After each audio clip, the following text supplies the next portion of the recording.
Good morning. तो आगे बढ़ाते हैं। लास्ट क्लास के अंदर मैं आपको एक्सप्लेन कर रहा था काइनेटिक एनर्जी, पोटेंशियल एनर्जी में किस तरह से चेंजेस होते हैं।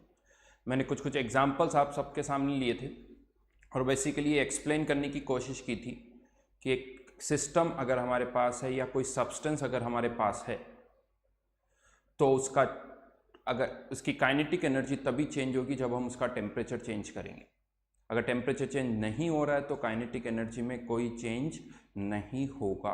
एक एग्जाम्पल भी मैंने लिया था, मैंने आप लोगों को बताया भी था कि अगर हमारे पास 100 डिग्री सेल्सियस पर लिक्विड वाटर है और 100 डिग्री सेल्सियस पर वाटर वेपर है तो दोनों की काइनेटिक एनर्जी में कोई डिफरेंस नहीं होगा।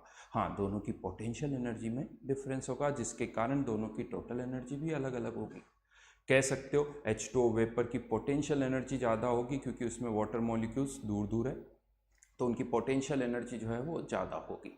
तो यहाँ पर आगे हम देखते हैं इसको कैसे यूज़ करेंगे, बट ये याद रखिए कहीं पर भी अगर हम ये डिस्कशन करते हैं कि एक सिस्टम की एनर्जी बढ़ रही है या कम हो रही है तो हमें ये पता चलना चाहिए कि वो काइनेटिक एनर्जी में चेंज हो रहा है या पोटेंशियल एनर्जी में चेंज हो रहा है। यहीं पर एक इंपॉर्टेंट स्टेटमेंट मैं आपको और बता रहा हूँ। नॉर्मली जैसा हम डिस्कस करते हैं कि एक रिएक्शन जो होती है कोई एक्सोथर्मिक होती है या कोई एंडोथर्मिक रिएक्शन होती है, जैसे N2 + 3H2 converting into twice NH3, ये एक एक्सोथर्मिक रिएक्शन है जिसका डेल्टा H हम सबको पता है नेगेटिव होता है। एज अ फैक्ट हमें ये पता है। नाउ ये जितनी भी रिएक्शंस होती है जब हम इनका डेल्टा H का डेटा जब लिखते हैं जो भी हो रैंडमली नेगेटिव होता है, बट ये सभी जो है किसी न किसी कांस्टेंट टेम्परेचर पर होता है, 298 या 300 kelvin, something like that. Since अब ये रिएक्शन हो रही है लेकिन टेम्परेचर तो कांस्टेंट है। अब ये रिएक्शन एक्सोथर्मिक है, इसका क्या मीनिंग होता है? इसका ये मीनिंग है कि यहाँ जब ये रिएक्शन हो रही है तो सिस्टम में से एनर्जी बाहर जा रही है। कितनी एनर्जी बाहर जा रही है? डेल्टा H के बराबर, लेकिन टेम्परेचर कांस्टेंट है, मतलब अंदर की काइनेटिक एनर्जी तो चेंज नहीं हो रही। तो कौन सी एनर्जी चेंज हो रही है? तो यहाँ पर अगर हम देखें कौन सी एनर्जी चेंज होगी, तो अगर अंदर की एनर्जी कम हो रही क्योंकि सिस्टम एनर्जी लूज कर रहा है तो सिस्टम की पोटेंशियल एनर्जी कम हो रही है। ठीक है, तो यहां पर जितनी भी एक्सोथर्मिक रिएक्शन है उन सब के लिए आप कह सकते हो कि एक एक्सोथर्मिक अगर रिएक्शन है तो उस एक्सोथर्मिक रिएक्शन में पोटेंशियल एनर्जी जो है वो कम होती है, और यही अगर एंडोथर्मिक रिएक्शन है तो सिस्टम की एनर्जी बढ़ रही है, यानी पोटेंशियल एनर्जी जो है वो इंक्रीज हो रही है, जबकि टेम्परेचर कांस्टेंट है। मैं यहां पर लिख देता हूं एट कांस्टेंट टेम्परेचर कांस्टेंट है तो काइनेटिक एनर्जी में कोई चेंज नहीं हो रहा है। काइनेटिक एनर्जी कांस्टेंट है, क्यों? क्योंकि सिस्टम का टेम्परेचर जो है वो कांस्टेंट है। तो ये अगेन याद रखना, एक एक्सोथर्मिक रिएक्शन है तो पोटेंशियल एनर्जी कम हो रही है, एंडोथर्मिक रिएक्शन है तो पोटेंशियल एनर्जी इंक्रीज हो रही है। ठीक है, तो ये फैक्ट हम थ्रू आउट दिस चैप्टर हम यूज करेंगे। इसके लिए लास्ट क्लास में मैंने बहुत सारे एग्जांपल्स भी लिए थे, आप लोगों ने सुने होंगे वो एग्जांपल। जैसे मैंने मटके का एग्जांपल लिया था, दूसरा मैंने आपके सामने एग्जांपल लिया था फूंक मारने वाला, जिस पर AC, रेफ्रिजरेटर, वो सभी इसी कॉन्सेप्ट पर वर्क करता है। आवाज, अगर आप ईयरफोन यूज कर रहे हो तो मैं आपको बता दूं ईयरफोन में एक ही साइड से आवाज आएगी, दोनों से नहीं आएगी तो वो कम लगती है आपको, तो किसी एक ईयरफोन से ही आपकी आवाज आएगी। या तो आप स्पीकर पर सुने, ईयरफोन हटा दें, स्पीकर पर सुने, आवाज आ जाएगी।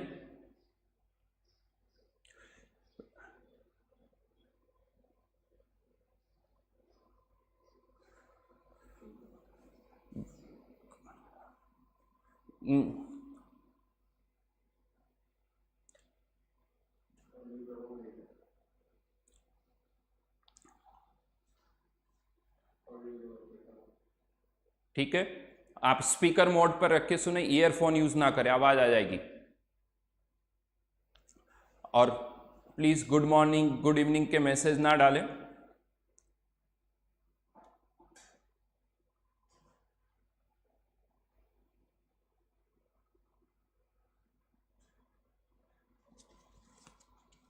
ठीक है, आगे बढ़ते हैं। तो अब यहां पर अब इससे जैसा मैंने कहा था कि बहुत सारी छोटी छोटी टर्म्स हैं जिनकी डेफिनेशंस हमें अच्छी तरह से पता होनी चाहिए। तो यहां पर अब हेडिंग डालिए, some basic definitions.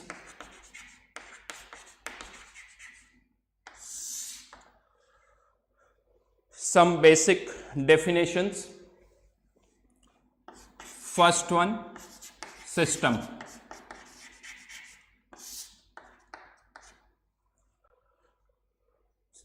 Note down, any macroscopic part of the universe under observation,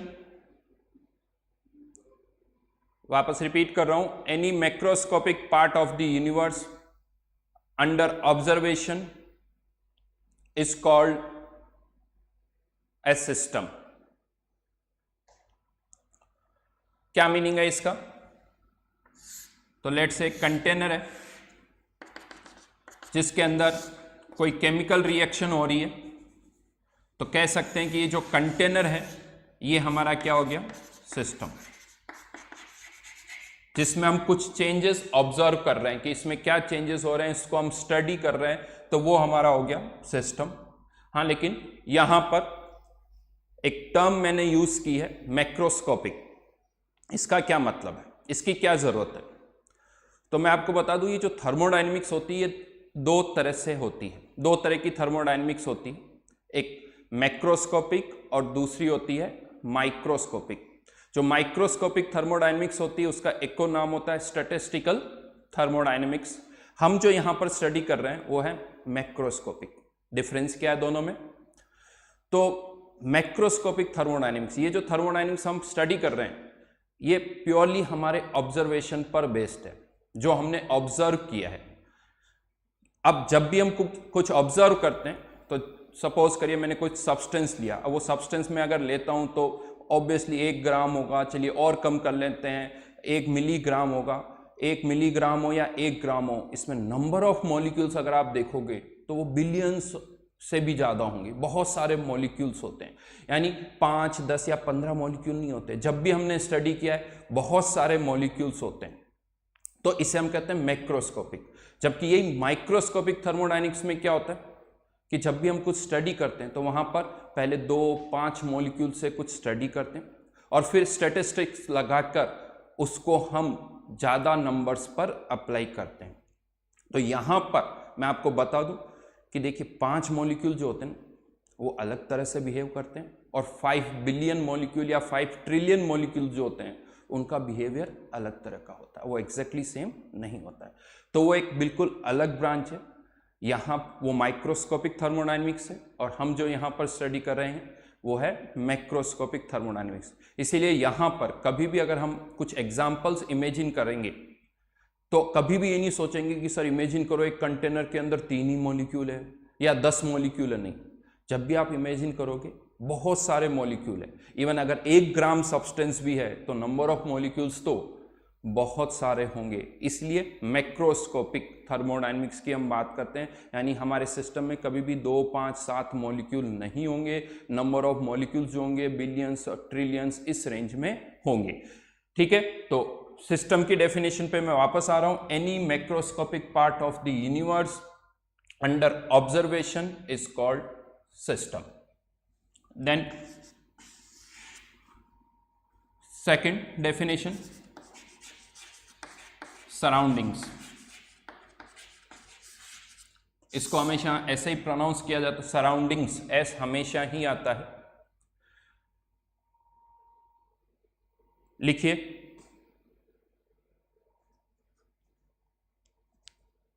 surroundings की डेफिनेशन। वॉइस में यहां पर भी हम सुन रहे हैं तो वॉइस क्लियर है हमारे एंड से, ऑडिबल है। Surroundings,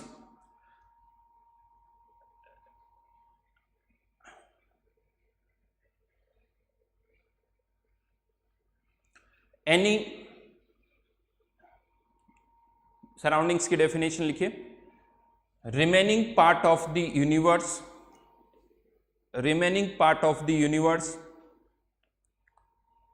which can interact with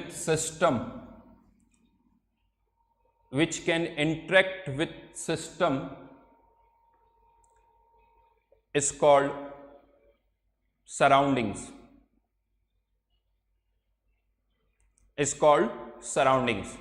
यानी यूनिवर्स का वो पार्ट जो सिस्टम के साथ इंटरेक्ट कर सके। इंटरेक्ट करने से मतलब कि या तो एनर्जी का या सब्सटेंस का जो एक्सचेंज हो रहा है उसे हम कहते हैं interaction.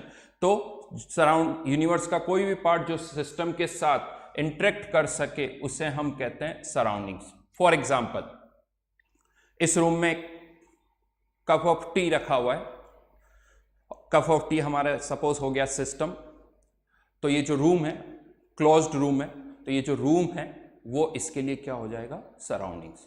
Hot cup of T जो है सिस्टम है, रूम जो है वो इसके लिए क्या हो जाएगा? सराउंडिंग्स। बट इमेजिन करो ये रूम के डोर्स ओपन है, विंडो ओपन है, तो अब क्या होगा? टी जो है वहां से हीट लूज होगी, सराउंडिंग यानी रूम की एयर उसको गेन करेगी, और रूम की एयर से आउटसाइड एयर कनेक्टेड है तो आउटसाइड एयर भी एनर्जी या हीट गेन करेगी, और उससे आगे की एयर कनेक्टेड है, फिर उससे कुछ और कनेक्टेड है। तो आप कह सकते हो सर इससे तो पूरा बाकी का यूनिवर्स कह सकते हैं कनेक्टेड है। यस, अगर ये रूम ओपन है तो आप कह सकते हो कि सब कुछ इस रूम की एयर से कनेक्टेड है, यानी बचा हुआ पूरा यूनिवर्स जो है वो इससे कनेक्टेड है, यानी बचा हुआ पूरा यूनिवर्स जो है वो इस कप ऑफ टी के लिए सराउंडिंग्स हो गया। यस, अनलेस अनटिल हम कोई इंसुलेशन नहीं करते हैं, अनलेस अनटिल अगर हम कोई इंसुलेशन नहीं कर रहे हैं तो आप कह सकते हो कि बचा हुआ पूरा यूनिवर्स जो है वो इस कप ऑफ टी के लिए क्या हो जाएगा? सराउंडिंग्स। और यहाँ पर हम यही मानते हैं कि मान लीजिए कोई सिस्टम है, ये अगर हमारा एक सिस्टम है और कुछ भी अगर इंसुलेशन के बारे में नहीं कहा गया है तो हम यही मानते हैं कि ये सिस्टम है और बाकी बचा हुआ यूनिवर्स जो है वो इसके लिए क्या है? सराउंडिंग्स है। तो इसीलिए हम ये मानते हैं कि जो सराउंडिंग्स की साइज जो होती है वो सिस्टम की साइज से हमेशा बहुत बड़ी होती है, बहुत ज़्यादा बड़ी होती है। तो यहीं पर एक बहुत ही अच्छा सा स्टेटमेंट मैं आपको लिखवा रहा हूँ। इस स्टेटमेंट की इंपॉर्टेंस हमें आगे जाके पता चलेगी, तो नोट करके ये स्टेटमेंट यहाँ पर लिखो। ये स्टेटमेंट अभी आपको लिखना है, इसकी इंपॉर्टेंस आगे जाके पता चलेगी। थर्मोडायनेमिक्स के अंदर मैं आपको बता दूं कि ऐसे बहुत सारे स्टेटमेंट्स होंगे जिन्हें आपको आगे चल के धीरे धीरे कनेक्ट करने होंगे। वो मैं आपको बताऊंगा सब कि किस कौन कौन से स्टेटमेंट को कनेक्ट करना है, बट अभी आप इसको लिखिए। इस स्टेटमेंट की इंपॉर्टेंस जो है वो हमें आगे जाके पता चलेगी। बहुत अच्छा स्टेटमेंट है ये। Note down this statement.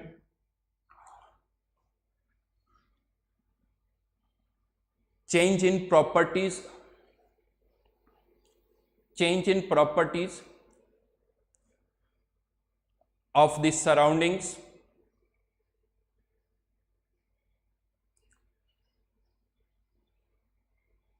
is very small, या ब्रैकेट में लिख सकते हो आप negligible,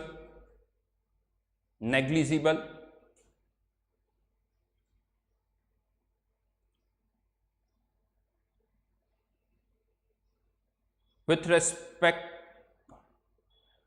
not with, ब्रैकेट में आपने लिखा नेग्लिजिबल, ड्यू टू, नेग्लिजिबल लिखने के बाद due to change in system,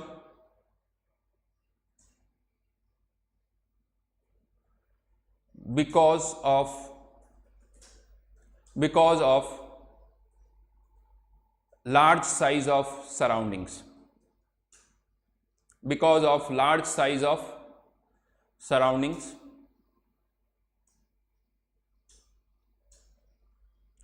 यानी सराउंडिंग की साइज बहुत बड़ी होती है, इसीलिए सराउंडिंग्स की प्रॉपर्टीज में जो चेंज होता है अगर आप सराउंडिंग्स के एंगल से देखोगे तो वो बहुत कम होता है, वो बहुत ही नेग्लिजिबल होता है। तो हम उसे नेग्लेक्ट कर सकते हैं।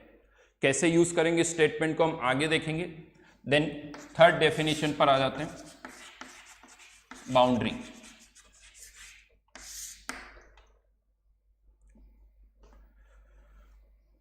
बाउंड्री, डेफिनेशन लिखिए, anything which separates A system from its surroundings, anything which separates a system from its surroundings,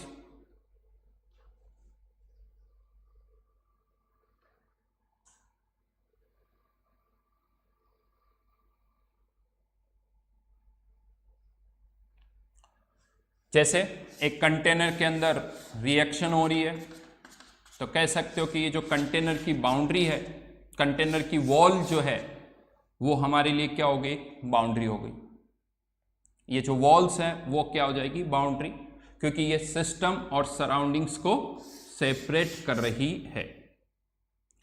लेकिन अब यहीं पर ये जो बाउंड्रीज होती है वो भी अलग अलग तरह की होती है। कैसे, हम ये कहते हैं कि यहां पर लेट्स से एक ओपन कंटेनर है, ये पानी है इसके अंदर जिसको हम हीट अप कर रहे हैं, तो ये वाटर अगर हमारा सिस्टम हो गया तो जो एयर है वो इसके लिए क्या हो जाएगी, सराउंडिंग्स। अब यहां पर हम देखें तो इस तीन तरफ तो हमें वॉल दिख रही है, तो कह सकते हो ये इसके लिए क्या हो गई, बाउंड्री। लेकिन क्वेश्चन आता क्या, यहां पर कोई बाउंड्री नहीं है, क्योंकि ये एयर है, ये सराउंडिंग्स है, ये हमारा सिस्टम है, तो हम कहते हैं यहां पर भी एक इमेजिनरी बाउंड्री है।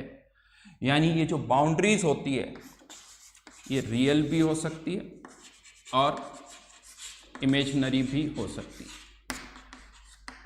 इमेजिनरी भी हो सकती है, रियल या इमेजिनरी।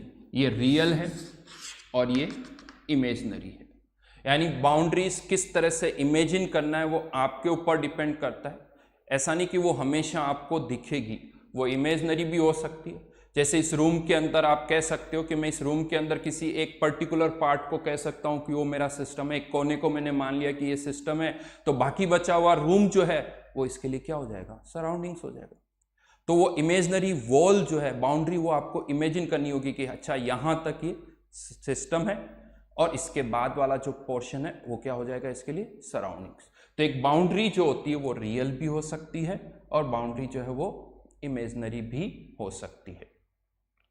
ठीक है, देन और भी टाइप्स होते हैं इन बाउंड्रीज के, और कौन कौन से टाइप्स होते हैं चलिए उसकी बात करते हैं। तो बाउंड्रीज के लिए हम कहते हैं बाउंड्रीज कैन बी एडियाबेटिक और डायाथर्मिक, एडियाबेटिक और डायाथर्मिक। कर्मजी सर मेरा फोटो भी आ जाए।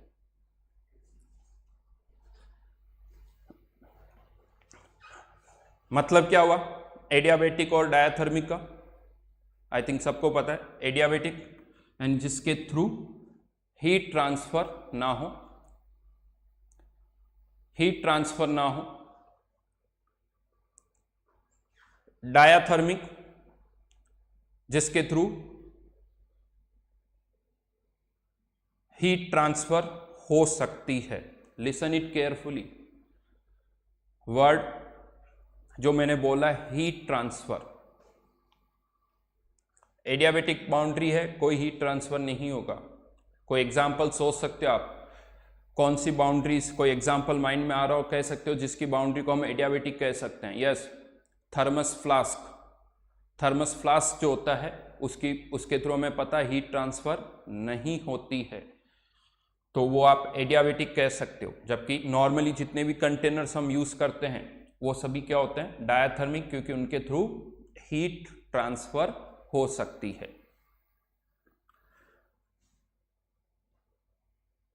यस राहुल, बाउंड्रीज अगर आप सिस्टम और सराउंडिंग्स डिफाइन कर रहे हो तो हमेशा वहां बाउंड्री जरूर होगी। अगर सिस्टम और सराउंडिंग वर्ड यूज आ रहा है तो उन दोनों को कोई ना कोई रियल या इमेजिनरी बाउंड्री जरूर सेपरेट कर रही होगी। गुड कुशल, पुष्पेंद्र, करेक्ट।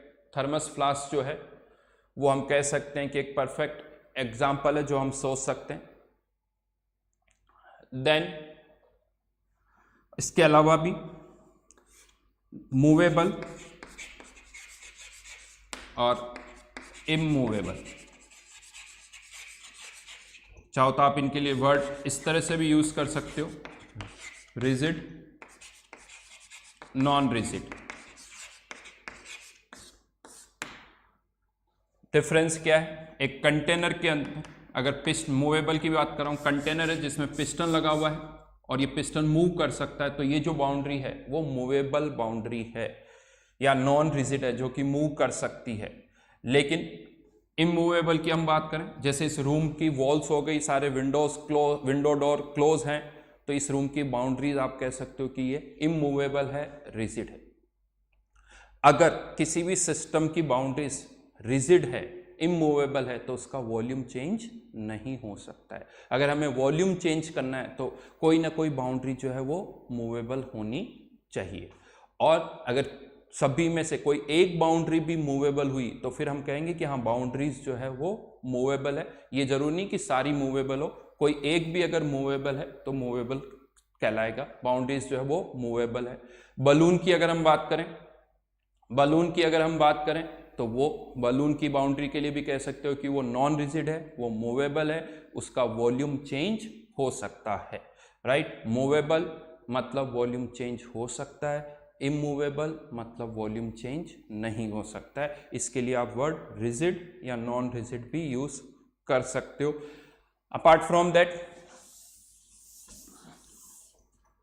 एक टर्म और हम यूज करते हैं, परमिएबल और इम्परमिएबल। परमिएबल यानी जिसके थ्रू मैटर ट्रांसफर हो सके, इम्परमिएबल जिसके थ्रू मैटर ट्रांसफर ना हो सके।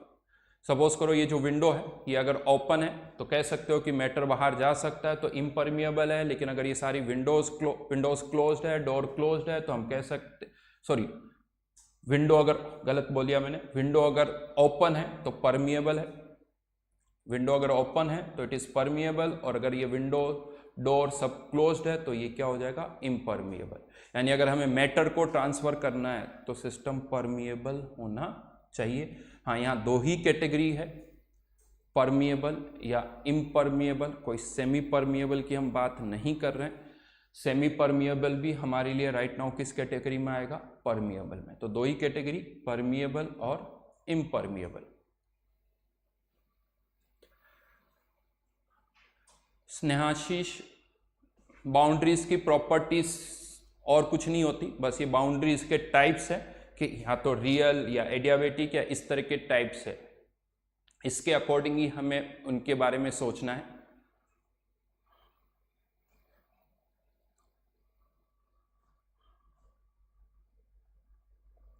एक कमेंट आया है, थर्मल फ्लास्क। कोई भी नए वर्ड्स मत बोली, कुछ भी, बहुत सारे वर्ड्स कोई भी गलत तरह से, सिंपली एक वर्ड हम यूज कर रहे हैं, थर्मस फ्लास्क, जो आप यूज करते हो, थर्मल नहीं, थर्मस, घरों में जो यूज करते हैं हम।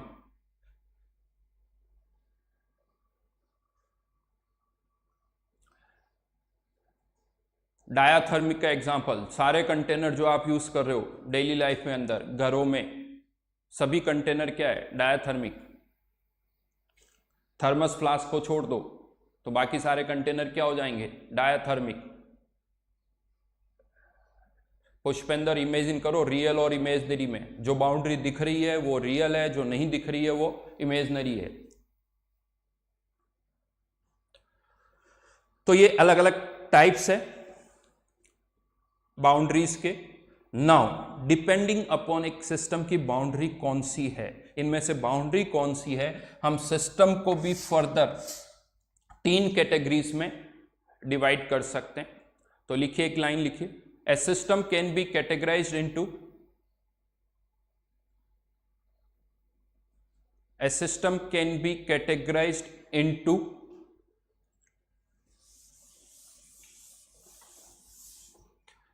ब्रैकेट में लिख दीजिए,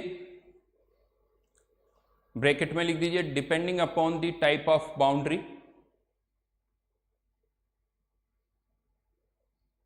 depending upon the type of boundary. First one, isolated system,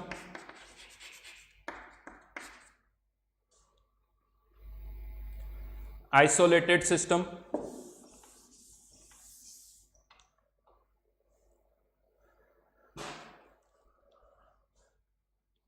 दो ही इंटरेक्शंस हो सकते हैं सिस्टम और सराउंडिंग के बीच में, या तो एनर्जी का या मैटर का।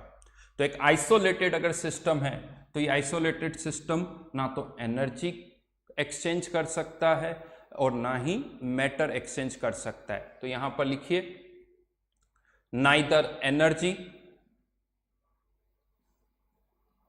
नॉर मैटर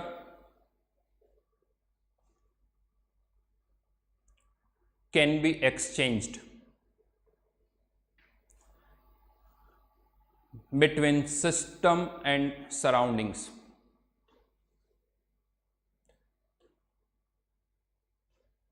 Between system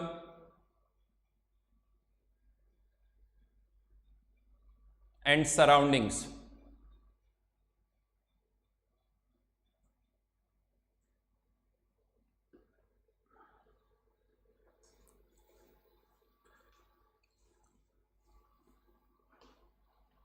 यहाँ पर मुझे कुछ और डाउट्स भी दिख रहे हैं, लेकिन मुझे जो लगता है कि जो इररिलेवेंट है मैं उनके जवाब नहीं दे रहा हूँ।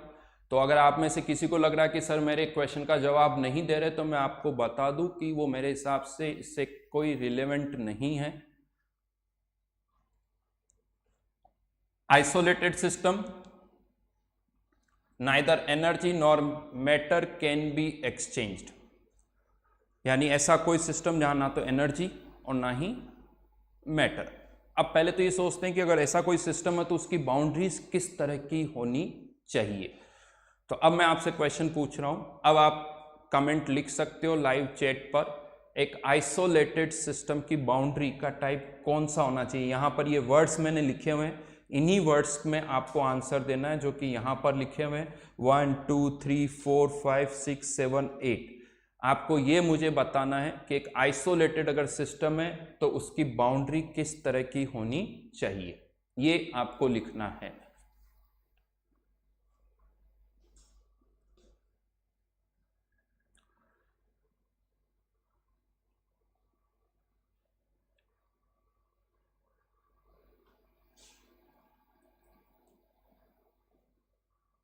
कॉम्बिनेशन होना चाहिए, ऑब्वियसली इनमें से कॉम्बिनेशन होना चाहिए, तब जाके वो हम आइसोलेटेड सिस्टम डिफाइन होगा। केवल एक सिंगल टर्म से नहीं होगा, केवल रियल बोलने से नहीं होगा, रियल के अलावा आपको और भी कुछ टर्म्स ऐड करनी पड़ेगी ताकि वो सिस्टम हम कह सके कि वो एक आइसोलेटेड सिस्टम है।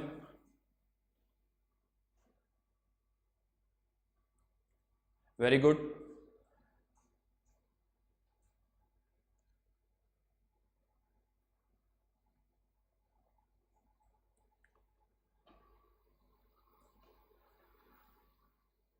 कमेंट पढ़ना मेरे लिए मुश्किल है, लेकिन देख के अच्छा लगता है कि हाँ बहुत स्पीड से कमेंट आ रहे हैं।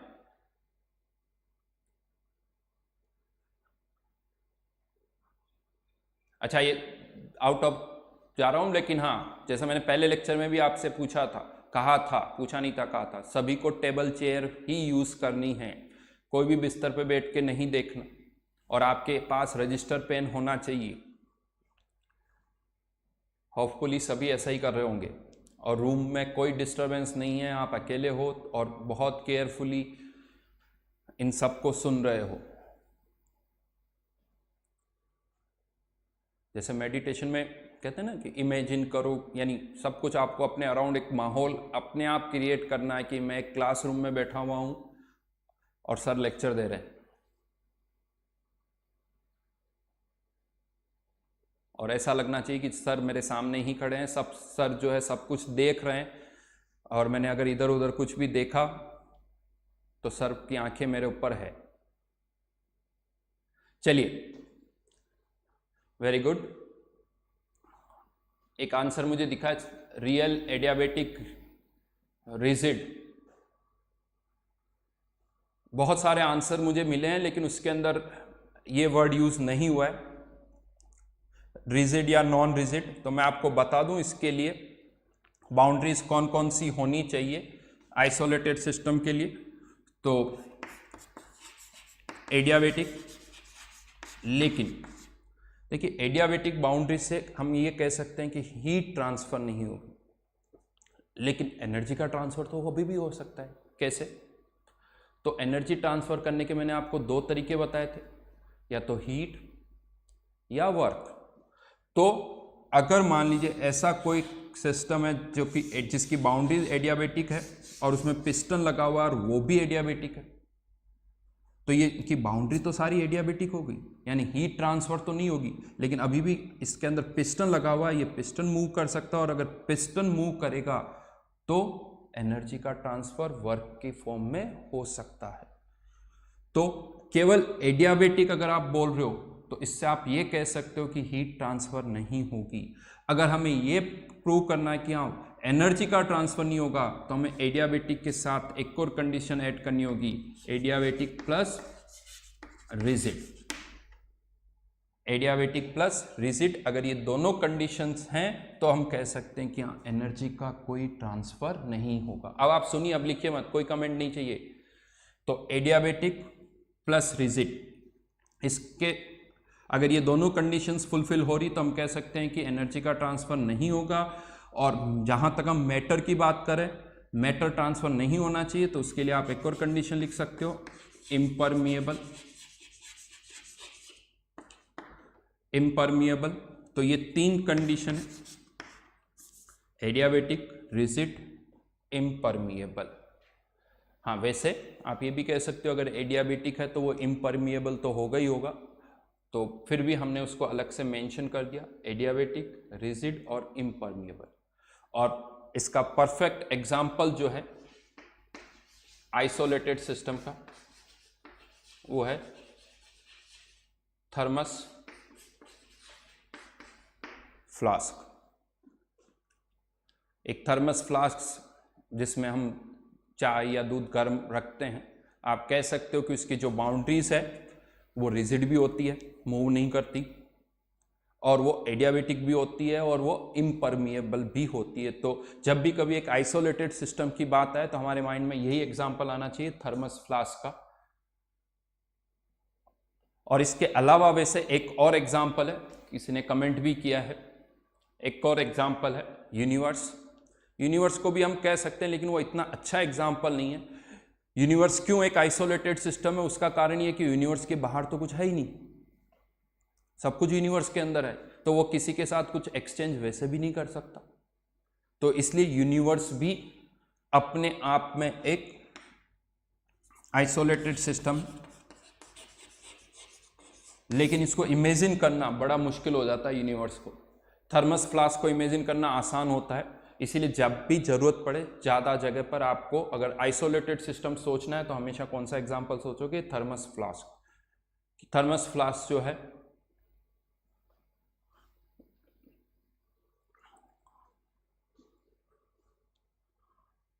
Very good, perfect example, corona quarantine centre. मैं बोल चुका हूं आनंद कुमार, यूनिवर्स जो है उसका एग्जांपल दे चुका हूं मैं। प्रियांशु का एक स्टेटमेंट आया कि why adiabatic is always impermeable, अगर विंडो ओपन है तो मैटर ट्रांसफर हो जाएगा, और मैटर अगर जाएगा तो वो अपने साथ में एनर्जी को भी लेके जाएगा।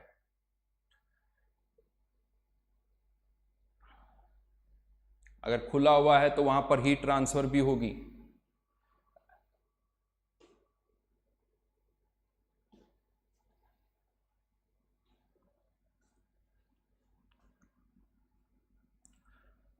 ठीक है, देन सेकंड पर आते हैं, क्लोज सिस्टम।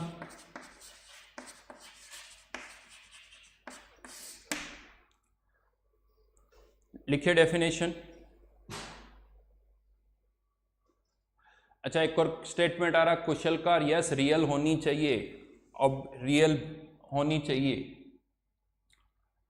अगर फिर से वही बात आ गई, क्या कोई इमेजिनरी बाउंड्री एडियाबेटिक हो सकती है क्या? नहीं हो सकती। जहां बाउंड्री नहीं है, इमेजिनरी तो क्या हम इमेजिन कर रहे हैं, तो डेफिनेटली रियल तो होनी ही चाहिए। Close system which can transfer energy but not matter. लिखिए, which can transfer energy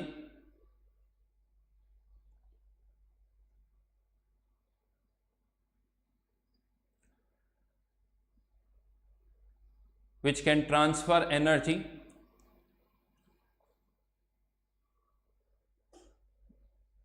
but not matter.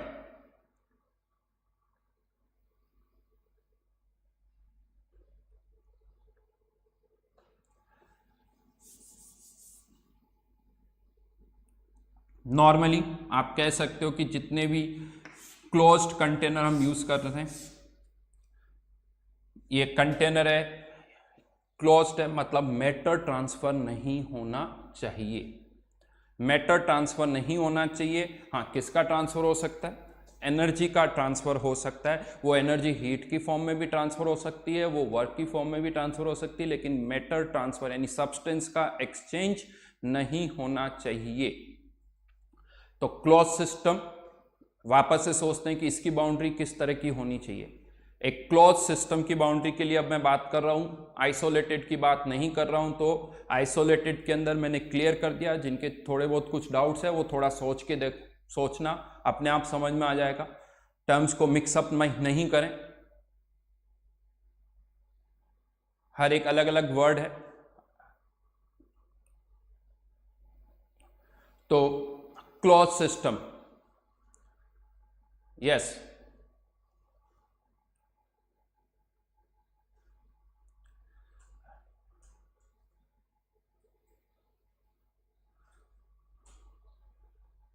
Correct. इसके अंदर फिर से मैं कह दूं कि हाँ, रियल तो होनी ही चाहिए, साथ में कंडीशन केवल एक ही है, इम्परमिएबल। इम्परमिएबल होनी चाहिए ताकि मैटर का कोई ट्रांसफर ना हो सके। बाकी कंडीशंस हो या नहीं हो उससे अभी हमें कोई मतलब नहीं है। क्लोज सिस्टम के लिए जो है वो इम्परमिएबल होना चाहिए। यहीं पर मैं एक बात बता दूं, बहुतों को कंफ्यूजन होता है, और वो कंफ्यूजन क्या होता है, बहुतों को ऐसा लगता है, चलिए क्वेश्चन की फॉर्म में पुट करता हूं।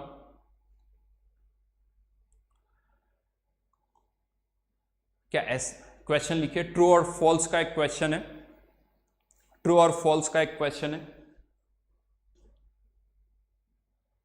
आपको बताना है ये ट्रू और फॉल्स है।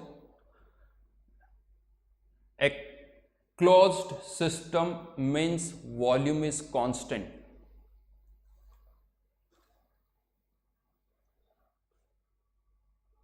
A closed system means volume is constant. True or false?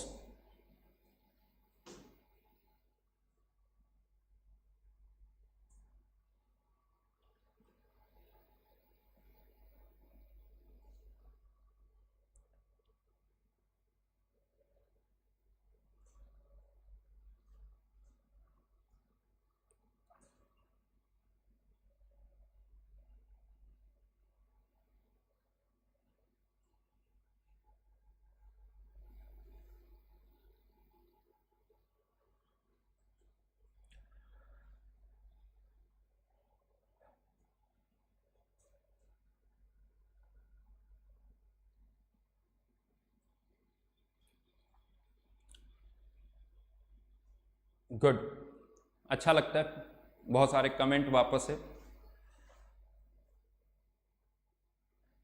ये अच्छी बात है। ऑनलाइन के अंदर एक अच्छी बात यह है कि हाँ, क्लास के अंदर हो सकता कोई शर्मा के ना बोले, बट यहाँ पर सभी के कमेंट आते हैं।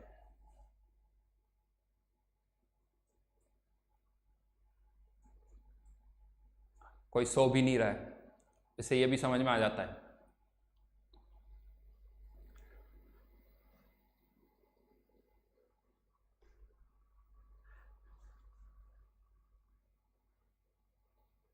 तो फॉल्स स्टेटमेंट है ये। क्लोज सिस्टम का मतलब वॉल्यूम कांस्टेंट हो ये जरूरी नहीं है।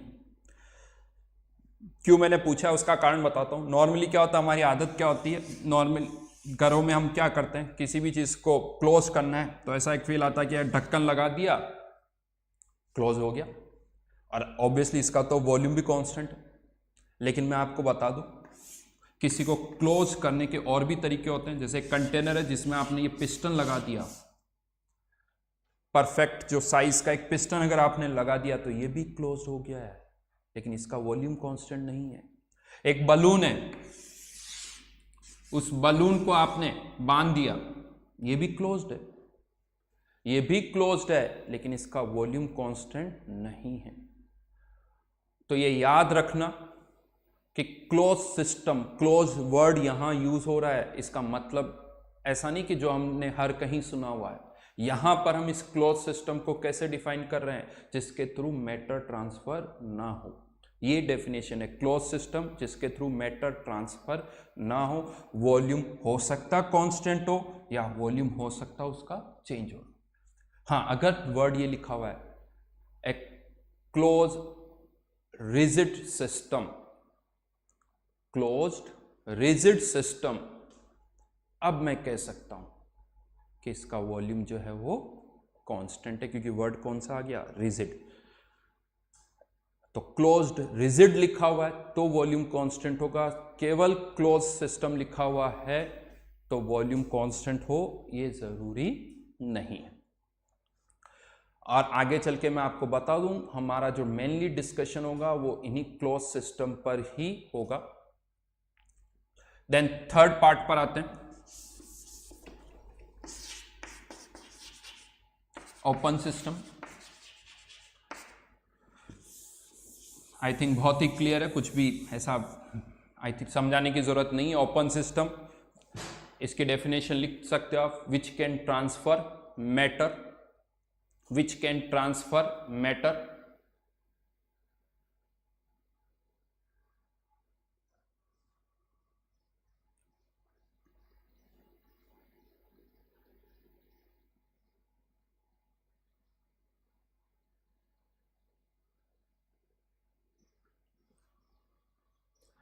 अच्छा, आप सोच रहे हो कि सर मैटर एनर्जी नहीं, तो मैं आपको बता दूं, अगर मैटर जो ट्रांसफर कर सकता है तो वो एनर्जी, क्योंकि मैटर अगर जा रहा है तो उसके साथ में वो एनर्जी को भी लेके जाएगा। अगर ये विंडो ओपन है, मैटर भी ट्रांसफर हो सकता है, और सिंस विंडो ओपन है तो एनर्जी का भी ट्रांसफर हो ही सकता है। तो अलग अलग वर्ड्स बोलने की जरूरत नहीं है। अगर आप सब कभी भी ये जानना हो कि ओपन सिस्टम है या नहीं है, तो एक सिंपल सा क्वेश्चन आपको ये पूछना होगा कि क्या बाउंड्रीज जो है वो परमिएबल है या इम्परमिएबल है। और एक ओपन सिस्टम के लिए बाउंड्रीज जो है वो क्या होनी चाहिए, परमिएबल। बाउंड्रीज जो है वो परमिएबल होनी चाहिए।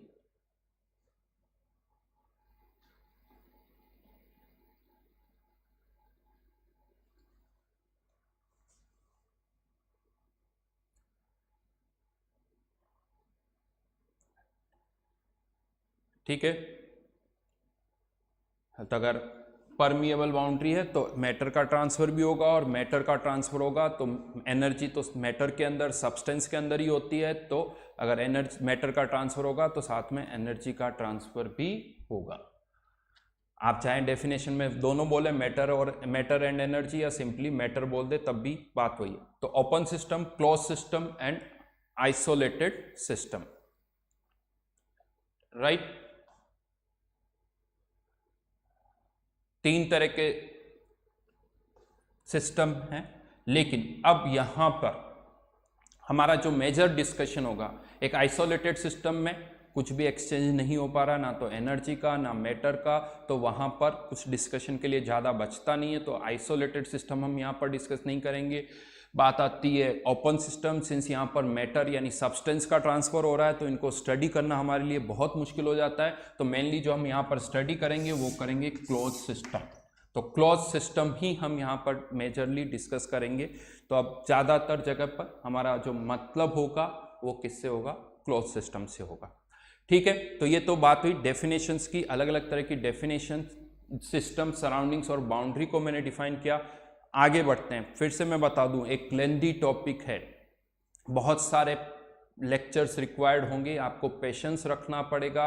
अभी ऐसी बहुत सारी बातें होगी जो मैं यहाँ पर आपको बताऊंगा और आपको ऐसा लगेगा कि यार यूज़ क्या है इसका, बट जितने भी स्टेटमेंट्स मैं आपको लिखवा रहा हूँ वो सब आगे कहीं ना कहीं यूज़ होने वाले हैं। तो बहुत केयरफुली उनको लिखो और उनको याद रखने की कोशिश करो। एक बहुत ही फंडामेंटल टॉपिक है, बहुत सारी डेफिनेशंस है और वो बहुत सारी डेफिनेशंस हमें आगे जो है उनको हमें यूज़ करना पड़ेगा।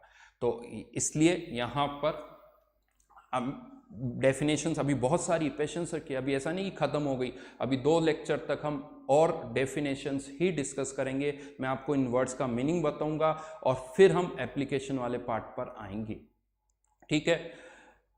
यहाँ पर कुछ कमेंट आ रहे हैं तो मैं कहूँगा कि आप लोग खुद इतने कैपेबल हो कि आप ये समझ सको कि परमिएबल या इम्परमिएबल यानी रियल क्या कोई इमेजिनरी बाउंड्री इम्परमिएबल हो सकती है क्या।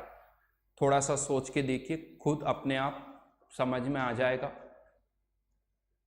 आप खुद सोचिए 2 मिनट के लिए डाउट्स पूछने से पहले।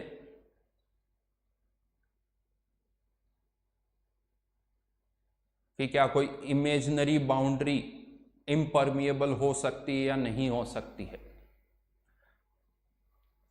अपने आप आपके बहुत सारे डाउट्स जो हैं वो हो जाएंगे, खुद को सोचना पड़ेगा।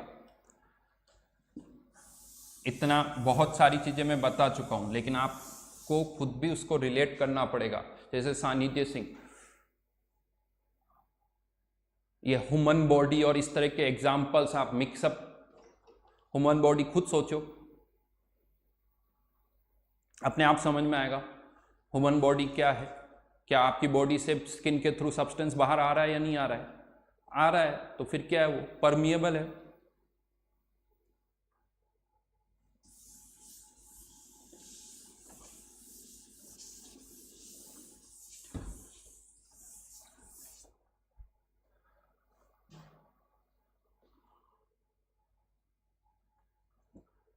अच्छा, अब आगे बढ़ते हैं। कोई भी जो सिस्टम है उस सिस्टम को डिफाइन करने के लिए, कोई भी ह्यूमन बीइंग भी होता है ना, उनको भी हम डिफाइन करते हैं। जैसे मैं अपनी बात करूं तो मुझे डिफाइन कैसे किया जाता है? मेरे नाम से, बट केवल हो सकता है बहुत बार नाम से नहीं, उसके आगे हम फादर्स नेम भी ऐड करते हैं और भी कैरेक्टरिस्टिक्स हम ऐड करते हैं, जैसे वेट हो गया, हाइट हो गया, एड्रेस हो गया। ये क्या है? ये प्रॉपर्टीज है। मेरी हाइट मेरी एक प्रॉपर्टी है, मेरा वेट मेरी एक प्रॉपर्टी है, मेरे फिंगरप्रिंट्स मेरी एक प्रॉपर्टी है, मेरा रेटिना जो है वो मेरी एक प्रॉपर्टी है। तो अगर मुझे डिफाइन करना हो तो ऐसे पैरामीटर्स हम यूज करते हैं जिसके थ्रू हम कह सके कि हाँ, जो बात हो रही है वो अखिलेश कांठेड़ की हो रही है। तो टर्म्स हम यूज करते हैं। तो प्रॉपर्टीज की अगर मैं बात करूं, इवन आप चाहो तो इन प्रॉपर्टी वर्ड को भी डिफाइन कर सकते हो। What is property? What is property? अगर मैं इसकी बात करूं, लिख सकते हो आप, anything which can be measured और observed, anything which can be measured और ऑब्जर्व्ड becomes a property.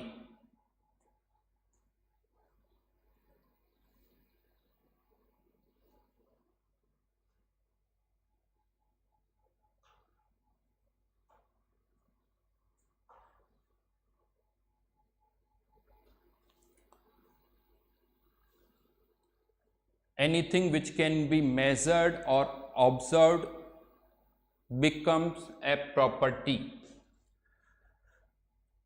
तो ह्यूमन बीइंग के लिए तो मैंने जैसे आपको बताया, हाइट, वेट, फिंगरप्रिंट्स, आपका नाम, आपका एड्रेस, ये सब आपकी प्रॉपर्टी है जिसके थ्रू हम आपको डिफाइन कर सकते हैं या मुझे डिफाइन किया जा सकता है। लेकिन अब हम बात करें एक सिस्टम की।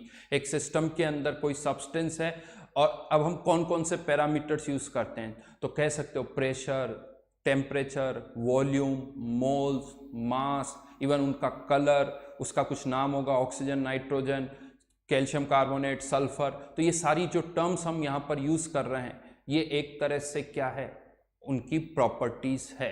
तो ऐसी बहुत सारी टर्म्स है, इनफैक्ट कह सकते हो जितनी भी टर्म्स हम यूज कर रहे हैं वो सब क्या है, प्रॉपर्टी है। Pressure, temperature, volume, mass, density, colour, refractive index, viscosity, ये सब जो है वो प्रॉपर्टीज हैं। राइट नाउ हमारा मेन पर्पस जो है, हम इन प्रॉपर्टीज को कुछ कैटेगराइज करना चाहते हैं। प्लीज रिलेवेंट कमेंट ही करिए, उसके अलावा और कोई कमेंट ना करें। तो कोई भी जो सिस्टम है उसको डिफाइन करने के लिए हम कुछ प्रॉपर्टीज यूज करते हैं, तो उन प्रॉपर्टीज को अब हम यहां पर कैटेगराइज करने जा रहे हैं। तो दो तरह से इन प्रॉपर्टीज को कैटेगराइज किया जाता है। तो एक लाइन लिख सकते हो आप, properties of a system can be categorised as, properties of a system can be categorized as first intensive and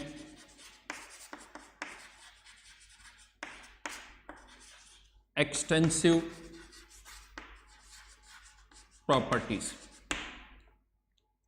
Intensive and extensive properties.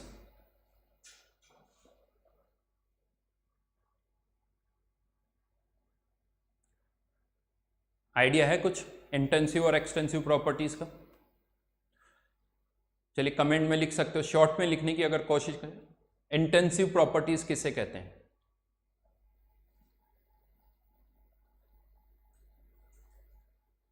Intensive properties किसे कहते हैं?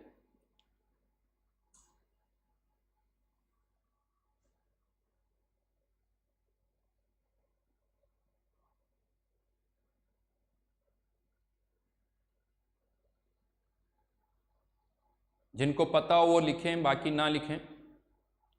यस नो बोलने के वो मैं बताऊंगा, आप यस बोलो तब भी मैं बताऊंगा, नो बोलोगे तब भी बताऊंगा। तो यस नो ना लिखें, अगर बस जिनको पता हो वो लिखें।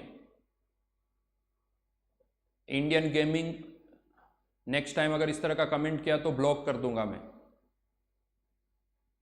ध्यान रखना।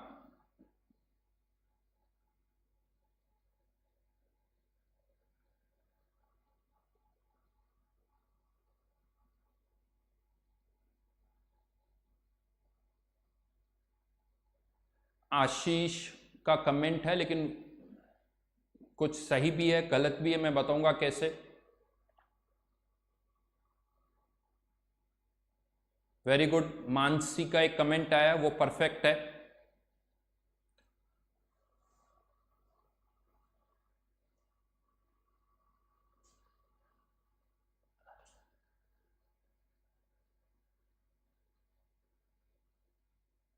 आदित्य कुमार, आपका स्टेटमेंट सही है, लेकिन उसी पर मैं बात भी करूंगा अभी, उसमें हम और क्लियरिटी लाएंगे।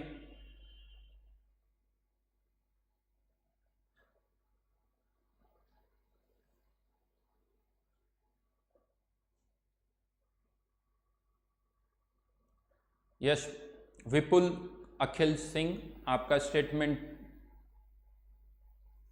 सही है। कमेंट बहुत जल्दी जल्दी मूव करते तो मुझे पढ़ने में बड़ा कंसंट्रेट करना पड़ता है, मूवेबल स्टेटमेंट्स पढ़ने पड़ते हैं मुझे।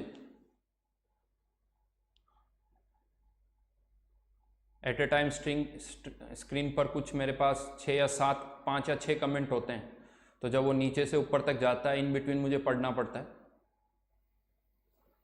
और वो बीच में मिस हो गया तो फिर नेक्स्ट पर जाना पड़ता है। तो इसीलिए बहुत अच्छे अच्छे कमेंट भी शायद मैं ना पढ़ पाऊँ।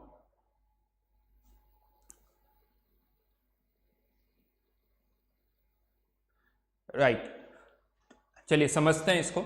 आप में से बहुतों ने लिखा है कि अमाउंट पर डिपेंड जो करे और अमाउंट पर डिपेंड ना करे, ये सही है, लेकिन मैं जो डेफिनेशन आपको लिखवा रहा हूं वो अलग तरह से है। वो डेफिनेशन ज़्यादा अच्छी है, तो लिखिए, स्टेटमेंट लिखिए, डेफिनेशन लिखिए। इंटेंसिव की डेफिनेशन में लिखवा रहा हूं, properties whose value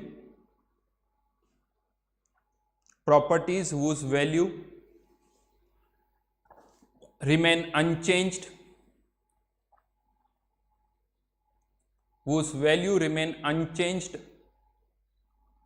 on division of the system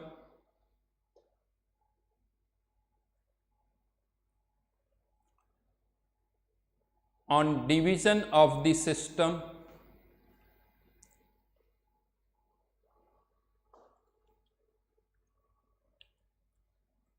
are called intensive properties. Are called intensive properties.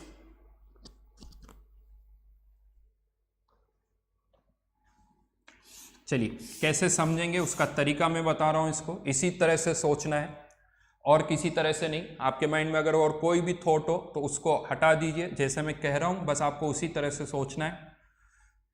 ये एक कंटेनर है जिसमें मान लीजिए कोई सब्सटेंस है, तो इसका कुछ प्रेशर होगा, इसका वॉल्यूम होगा, इसमें कुछ मोल्स भी होंगे, इसका कोई टेम्परेचर भी होगा।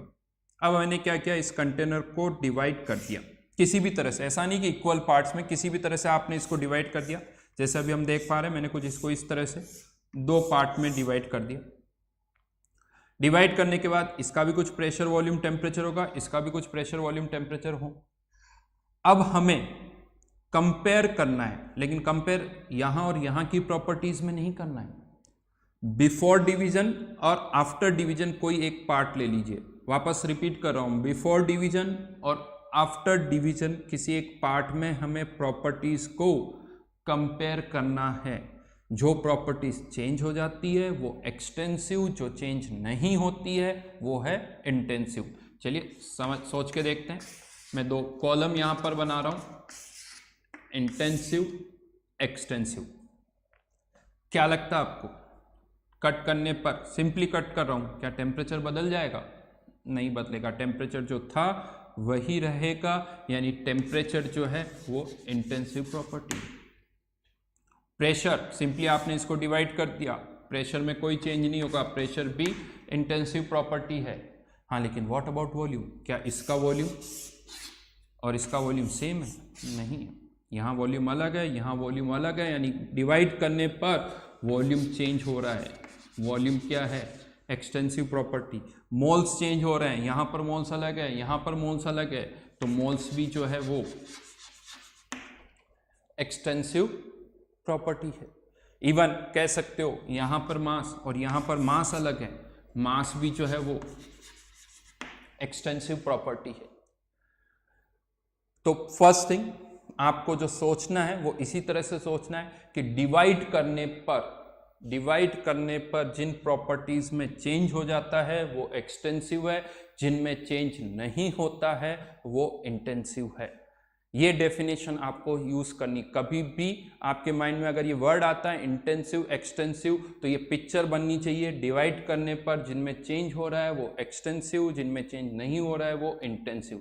कुछ प्रॉपर्टीज जैसे मैंने यहाँ पर लिखी है जिनको हम बहुत इजीली क्लासिफाई कर सकते हैं इंटेंसिव और एक्सटेंसिव के अंदर। यहाँ पर मैं कुछ और प्रॉपर्टीज की भी बात कर रहा हूँ, हाँ, लेकिन राइट नाउ हम उन्हीं प्रॉपर्टीज को यहाँ पर कैटेगराइज करेंगे जिनका आइडिया हमें है। जिन प्रॉपर्टीज की डेफिनेशन हमें नहीं पता है उनकी अभी हम बात नहीं करेंगे। तो यहाँ पर बहुत बेसिक सी टर्म्स में लूंगा, जैसे डेंसिटी। आई थिंक कह सकते हो आयरन का एक बड़ा सा पीस है और उसको मैं टुकड़ों में तोड़ दूं तो उसकी डेंसिटी में कोई चेंज नहीं होगा, तो डेंसिटी जो है वो एक इंटेंसिव प्रॉपर्टी है। मॉलिक्यूलर मास, हाइड्रोजन चाहे थोड़ी सी हो बहुत सारी हो, मॉलिक्यूलर मास में कोई चेंज नहीं होगा। मॉलिक्यूलर मास या एटॉमिक मास जो है वो वही रहेगा, तो वो भी एक इंटेंसिव प्रॉपर्टी है, राइट। फर्दर यहां पर जितनी भी ये कॉन्सेंट्रेशन टर्म्स होती है, जितनी भी ये कॉन्सेंट्रेशन टर्म्स होती है, चाहे मोलरिटी, मोल फ्रैक्शन, क्या लगता है मेरे पास 10 लीटर H2SO4 है, उसको मैं दो पार्ट में डिवाइड कर देता हूँ, 1 लीटर और बाकी 9 लीटर, क्या कॉन्सेंट्रेशन चेंज हो जाएगी? कॉन्सेंट्रेशन चेंज नहीं होगी, कॉन्सेंट्रेशन तो वही रहेगी। तो यहाँ पर जितनी भी ये कॉन्सेंट्रेशन टर्म्स है, जितनी भी ये कॉन्सेंट्रेशन टर्म्स है वो सब इंटेंसिव प्रॉपर्टी है। इवन जितनी भी प्रॉपर्टीज जो कि कॉन्सेंट्रेशन पर डिपेंड करती है, जितनी भी प्रॉपर्टीज जो कि कॉन्सेंट्रेशन में, जैसे इसका एक एग्जांपल लेता हूं, पीएच, पीएच जो है H+ की कॉन्सेंट्रेशन पर डिपेंड करती है। आपकी बॉडी में से थोड़ा ब्लड बाहर निकाल लो तो बाकी बॉडी के अंदर क्या ब्लड का पीएच चेंज नहीं होता है, तो पीएच भी एक इंटेंसिव प्रॉपर्टी है। हाँ, लेकिन व्हाट अबाउट एनर्जी?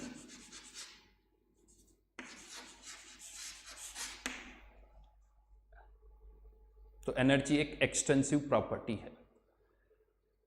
और भी टर्म्स आप सोच सकते हो, लेकिन मैं इसमें यही कहूंगा आपको अभी कुछ टर्म्स के बारे में सोचना है तो उन्हीं के बारे में सोचो जिनका आपको डिटेल पता हो।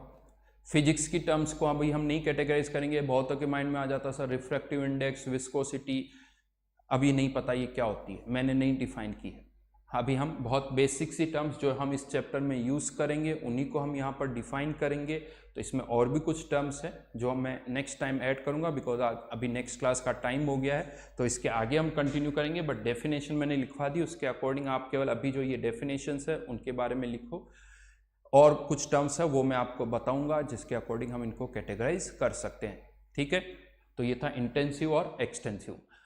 जहाँ तक अभी मैं बात करूँ, फिर से कहूँगा होमवर्क अभी नहीं मैं दे रहा हूँ कोई भी होमवर्क, अभी आपको केवल इन नोट्स को लिखना है और इनको अच्छी तरह से याद करना है। इन नोट्स के अंदर बहुत सारे स्टेटमेंट्स हैं, उन स्टेटमेंट्स को आपको याद रखना है। रजिस्टर बंद हो और सोचो कि सर ने क्या पढ़ा है, सर ने क्या सीक्वेंस की, छोटे छोटे स्टेटमेंट्स, ये इंपॉर्टेंट स्टेटमेंट्स है, आपको अभी केवल इन नोट्स को अच्छी तरह से याद रखना है, क्योंकि आगे चल के ये सारे स्टेटमेंट्स मैं कहीं ना कहीं यूज़ करूँगा।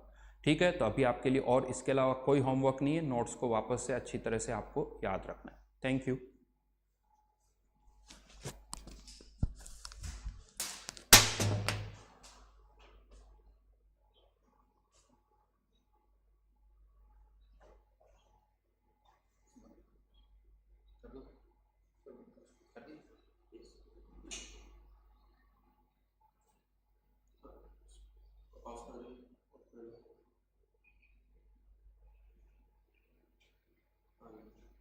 Yeah.